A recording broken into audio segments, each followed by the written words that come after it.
Okay, so I wanted to give you a little tip on how to warp the Small Wisdom Warrior.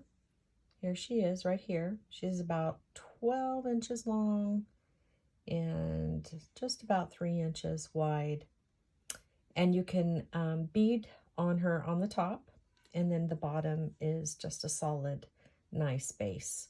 I do try to work on a surface always when I'm looming on something that doesn't skid, so like a non-skid surface. And if you wanted to add a bead mat or a big piece of like felt or contact paper, something like that, that would help the loom from sliding around if that is something that you needed help with. But to warp the loom, okay, I just want to make sure, here's our top right here, okay? And I'm only referring to it as the top just because the design lends itself to say, hey, this is the top. But in all reality, it wouldn't matter because the bottom could be the top and the top could be the bottom. I'm just working with it in this position, so I will be calling it the top. Now, my body is this way, okay? So my body's over here, and here is where I'm going to start. So I have my wildfire, and this is what I do whether I'm using wildfire or another beading thread or hemp cord or leather. I like to start off by doing a little loop, okay? And then I'm just going to make like a little loop with the beginnings of a knot there. And I'm going to put that onto the back or the top button. And I'm going to squeeze, and then I'm going to take the other end. And so I've made 2 little knots, and wildfire is so awesome. It's very, very strong, but I'll give it a third for giggles. Okay. Now, if I am just working a portion of my loom, like just say I'm going to do a, let me bring one in. Hold on real quick. Don't go anywhere. Okay. Say I'm going to do a seed bead pattern like I have right here with the chevron pattern that was inspired by our Kaylee Dale over at Off the Beaded Path. Such an awesome experience. So say I was going to do this on the loom, I would just center my warps in the middle. There, you don't have to go to the far left or the far right. Just, if you're only going to, do something like this, what is this, like 11 across, I think? 11, yeah, I think there's 11 across. Just make your warps down the middle. That will really help a lot, okay? So let me show you what I'm talking about. So I'm going to grab the wildfire, and by the way, I am working on the spool. Okay, I haven't cut a piece. And when I work with the wildfire, you kind of see how I want to get a nice grip.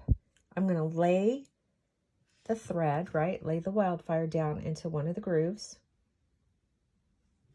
And then I'm going to, this is how I do it with my hands, right? So I'm just pulling.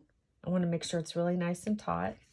And then I'm going to come all the way down here. I'm going to line it up as best as I can. I just kind of do like an eye by eye side. Let's see. So for the most part, I'm pretty much following the sword. So I'm going to let that lay down. I'm not going to worry about whether or not it's exact. And then I really want to make sure that this is in the shot. So I'm going to bring this up. Okay, and now you see where my hand is. In fact, I want to come up a little bit higher here. Okay, so you see where the bottom is right here, right? The bottom button. And what I'm going to do is I wrap around once and I wrap around twice.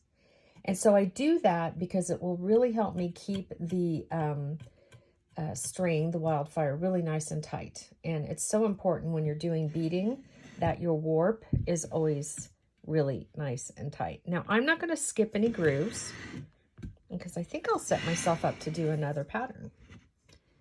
And I'm going to let that fall in there. Now, if I find that, oops, see, I just let it go. No worries, though, because I wrapped around twice on that bottom button. I think I'm good to go. Let's see. Yep, Good job there. Okay, and then I'm going to come back around. Now I only do that on the first one, on the first warp. It really just kind of helps to keep that first warp. If you're going to lose a warp, typically it's the first one, because that's where our hand gets like all weird and we're like trying to keep this, you know, keep the tension, and then something happens.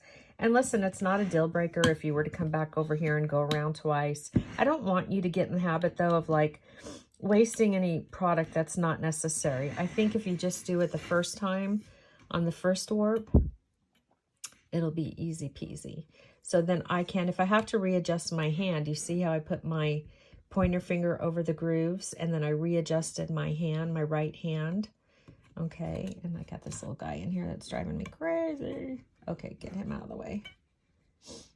And yeah, we're just gonna lay that down. Okay, and then I'm gonna come back around and lay it down again. And I'm holding the thread. And again, whether you were using wildfire or another beading material or hemp, you know, this is what you would do. I just got to make sure I got a little bit of a glare here. Am I in the right place? I think I am. So how many do I have? 1, 2, so 1, 2, 3, 4. So I have 5 warps. And I have 4 little alleyways for me to put some beads in. And you know, I think I'll just do something small. I think I'll just start on something thin like that. That'll be fun. So when I end, I can do the same thing if I want, right? Just kind of go around it a couple more times. And this is something that we do with the original Jewel Loom as well. And of course, I'm over here with nothing to cut with. Let's see if these work. Oh, there. Thank you. Thank you, bead gods. Okay. So I'm going to just do that again. And then the goal here is to get to a place where we can knot it, you know, we can knot off, right? I'm not going to tell you there's a right or wrong way. It's the way that works for you. So let me see for giggles. I'm going to kind of come up on it from the back side. I'm going to grab this and then I'm going to see if I can't get back in here. I'm just trying to make knots. You know, I'm trying to secure it so that I don't lose. Wow, good warp. Really good warp. Okay. So let's just, again, try to get, I use the flat nose pliers a lot, kind of like as my third hand. Oh, this should be good, right? Oh, I feel it now. Awesome. That really worked. So now I feel comfortable where I could just like let go and I can make another knot. And again, I'm just wrapping that around. Perfect. And then I pulled down. I'm always pulling down so that, you know, I'm not letting any tension. Now listen, you know, learning how to do your warps, it takes time and you shouldn't feel discouraged if it doesn't work the first round. Like that is so normal. It's a whole different thing that you're learning. You're learning the tension. You're learning how your hands relate to the loom, which also relate to the beading thread. It's a whole thing, right? It's, you know, it's almost like when you're making a recipe, you know, you have this knowledge, this unseen knowledge of how you can just do a pinch of salt, right? And what is that pinch? Well, you know what it is, right? And it's perfect. So it's kind of like that, where you're just learning the whole tension and how to hold everything, how to work with your loom, how to work with the spool of wildfire, and just practice. If you want, you could always take fishing line, you know, get a spool of fishing line that's not as, you know, maybe expensive as the wildfire, or another beading thread, so that you don't waste, and just play around and, you know, get to know your loom and your warps, and you'll be making really gorgeous seed bead bracelets and many, many other things. So I hope this helped you. Again, always make sure to be on a non-skid surface. That contact paper seems to be, hopefully I'm referring to that correctly. It's the stuff we put in our cupboards, in our drawers, right? And so things won't slide around. But yeah, just do that and I think you'll be fine.